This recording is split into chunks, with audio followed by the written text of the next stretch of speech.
This is Nightline. Tonight, Millennial heartthrobs are back. It's funny because I was on the cover of People magazine. Cut to now, 2025, I was just on the cover of AARP. Life comes at you fast. From Justin Timberlake's latest tour to Ryan Gosling's Ken. I'm just Ken, anywhere else I'd be 10. These guys have been breaking hearts for decades. Nostalgia is amazing. You get to have all the same feelings that you had when you were younger all over again. Why, many years later, fans still can't get enough. Plus, love letters. Out of the shadows and into the spotlight, romance-only bookstores are having their moment. There is no guilty pleasure, it's just pleasure. Packed with readers who love love. I realized that it was more than just my friends that wanted this community and that wanted to be in a space where they could talk about the things that they love. Shops with names like the Ripped Bodice are in on the bit, happily serving the growing demand for turning up the steam. We can come in and say, we want an alien romance novel. Not just one, we want a whole series of alien romance novels. And Sabrina Carpenter brings Dolly Parton in to ride shotgun for Please, Please, Please. This special edition, a Nightline Valentine. We'll be right back.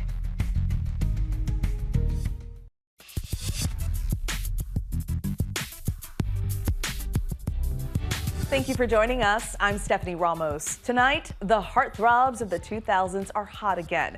These stars of the screen defying expectations and the laws of aging. Here's ABC's Melissa Adon. Gen Z it boys, take a seat.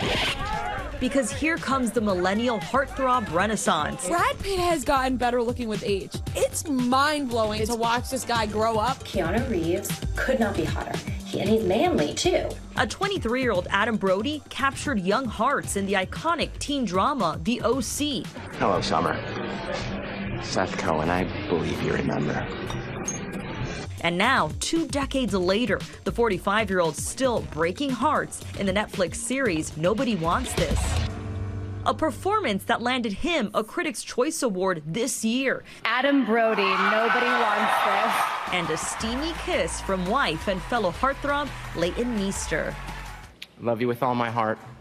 Thank you so much. And who can forget a 13-year-old Ryan Gosling serenading his way into fans' hearts on the Mickey Mouse Club.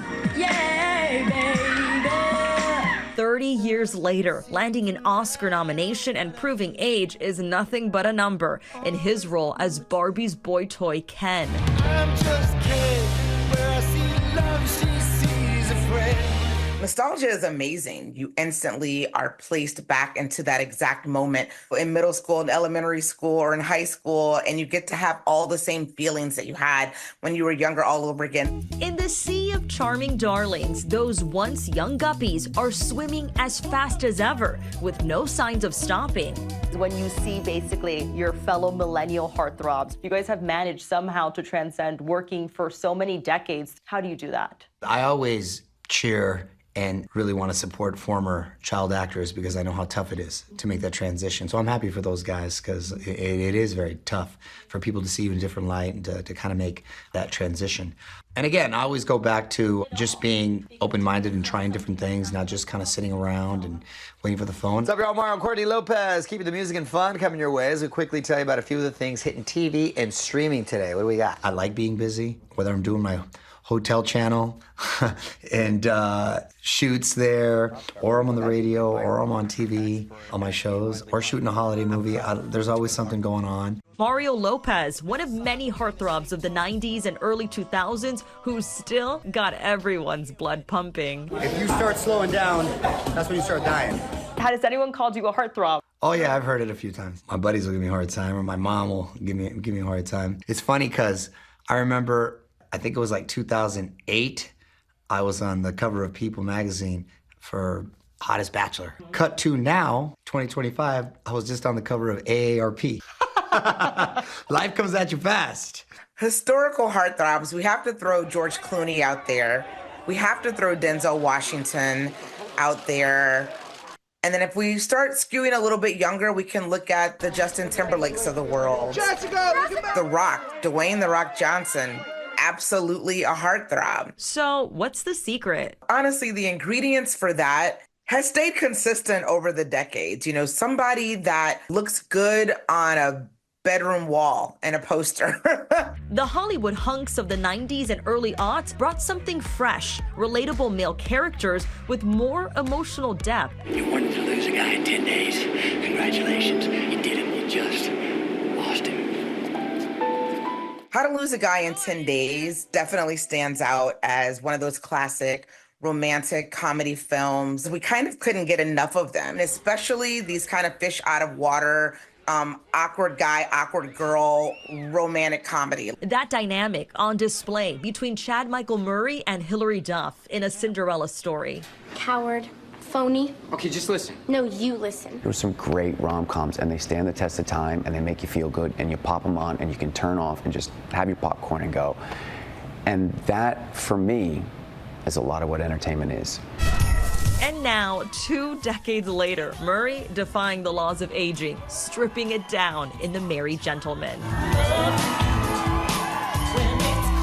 With the support of an enthusiastic millennial fan base, these actors have stood the test of time. Social media plays a significant role, you know, when it comes to relating to the it girls and it guys of today. People get to talk directly to their fans, and sometimes fans get to talk directly to the icons that they love so much. Very successful red carpet. We talked to everyone. It was a lot of fun. I hope you all have a blessed week. Take care. God bless. For Lopez, he's come a long way from the halls of Bayside High in Saved by the Bell.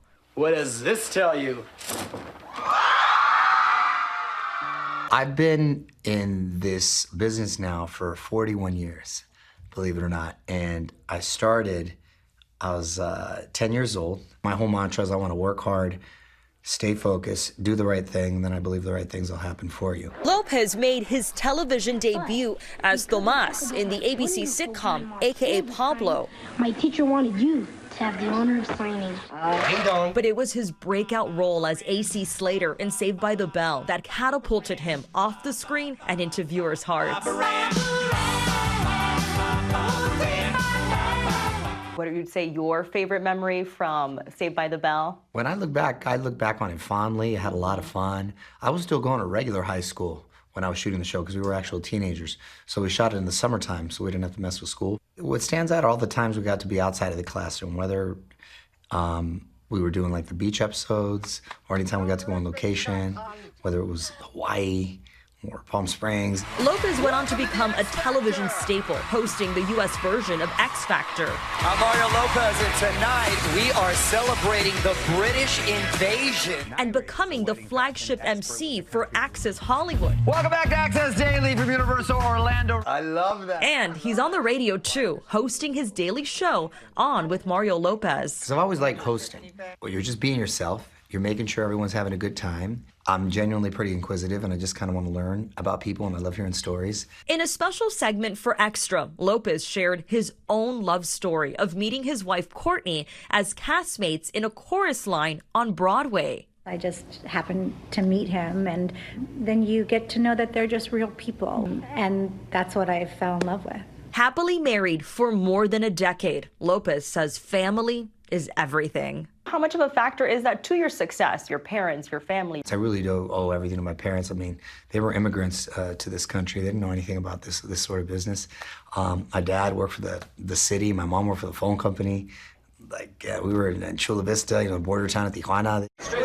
The media juggernaut receiving the ultimate recognition. I got a star in the Hollywood Walk of Fame on my birthday this last year, and they were there, and they were very proud. This is such an amazing honor for not only my son, but for everyone in our family. We're so grateful. After winning over millennial hearts for almost half a century, Lopez says his golden era is still to come. Personally and professionally, I'm doing all the things that I've always wanted to do and loved. There's no better feeling than when I go home, no matter what kind of day I'm having, and I hear, the little footsteps and, my daddy, and it's the best. I'm always kind of having that hustler mentality and realize that, nothing is forever. I want to do it up until my golden years, and hopefully people won't get sick of me. We could never be sick of you, Mario Lopez. You're a legend. Our thanks to Melissa. When we come back, we're behind the scenes at a Galentine's party held where else but a romance-only bookstore.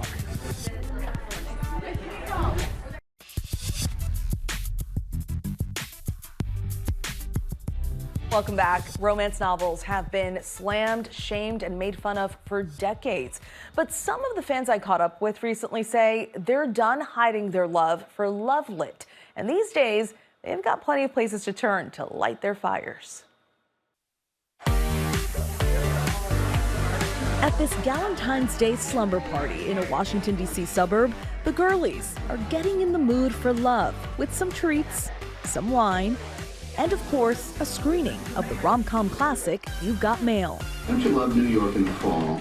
If that movie were remade today, this spot would have been the perfect backdrop. One of a growing number of romance-only bookstores that are popping up all across America.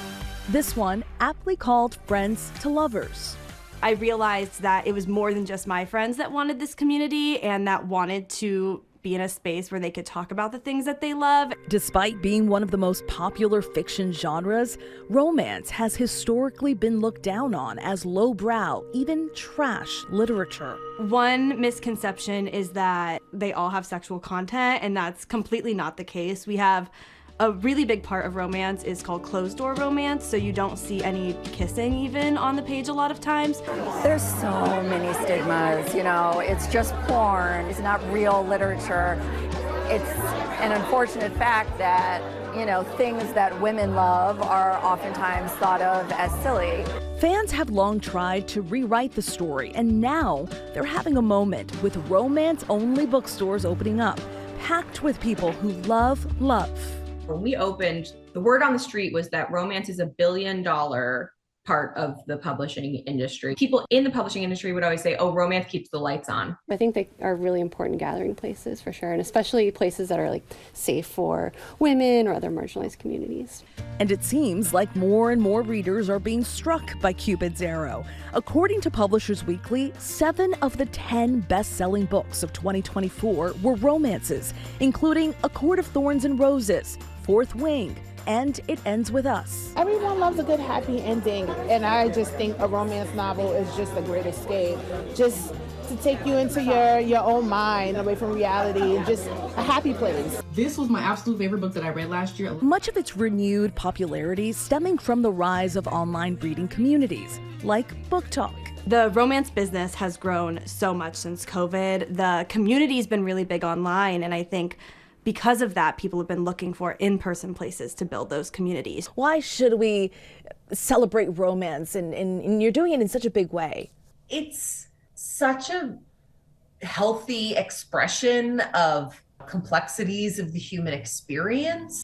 People of all ages and genders and sexualities really exploring what makes them happy, what brings them pleasure is really important. That romance is the genre of hope. I think right now in the world we're in, we all could use a little hope and a little magic.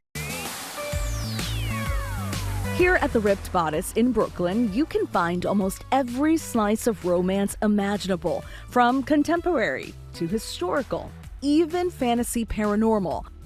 Its sister store in California opened about a decade ago, the first romance-only bookstore in the U.S., paving the way for more than 20 similar stores all across the country, including 2 in Alaska.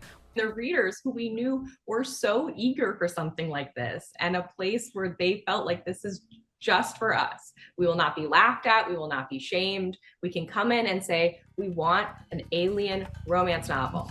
Not just one. We want a whole series of alien romance novels. Owned by sisters Leah and B. Koch, the Ripped Bodice is a play on the term bodice ripper, typically used to describe those spicy historical romance novels with bombshell heroines dramatically draped across the cover.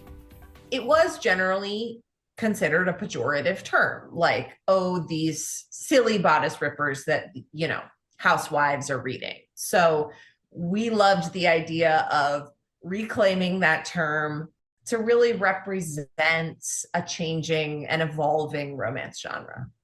But getting their business off the ground wasn't easy. There's a certainly large part of American society that really has an issue with women exploring their sexuality and being open about their desire for pleasure. 9 years and 2 stores later, they've proven those naysayers wrong. Even becoming a magnet for book tours. In these romance-only spaces, like, the romance is the point. Like, there is no guilty pleasure, it's just pleasure. How does it feel to know that the Ripped Bodice really paved the way for all these other bookstores to open up? It's definitely something we don't take lightly, honestly. I think something that's so beautiful about the romance community is how supportive it can be. And we've always found that a rising tide lifts all ships. We have a Facebook group with all of the romance bookstore owners. Jamie Fortin is finding her ship being lifted by that tide. Her store, Friends to Lovers, had garnered quite the following as the first romance-dedicated bookstore in the Washington, D.C. area. For the grand opening week, it was a madhouse in the best way. I think people were just so excited to be there and have this type of bookstore in their community. Just 3 days after the store's opening in November, a nearby fire ruined nearly all of their inventory and forced her to shut down.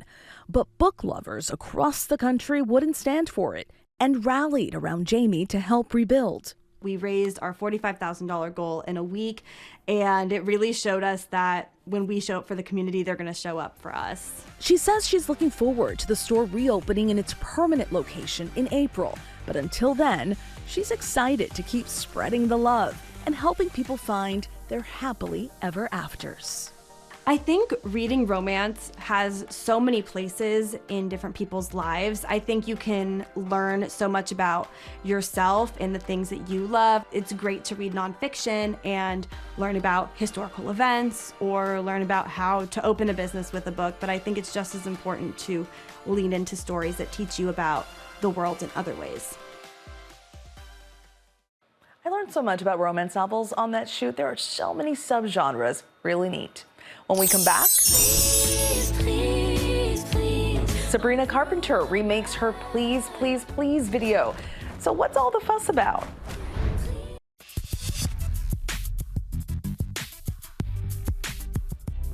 Finally tonight, Sabrina Carpenter's new Please, Please, Please goes country. Please, please, please, don't prove I'm right. Dolly Parton riding shotgun with the pop star in the new version. The track getting a jaunty countrified redo with a Thelma and Louise style wink to a man who's done Sabrina wrong. We love Miss Dolly in anything. That's Nightline. You can watch all of our full episodes on Hulu. We'll see you right back here at the same time on Monday. Thanks for staying up with us. Good night, America.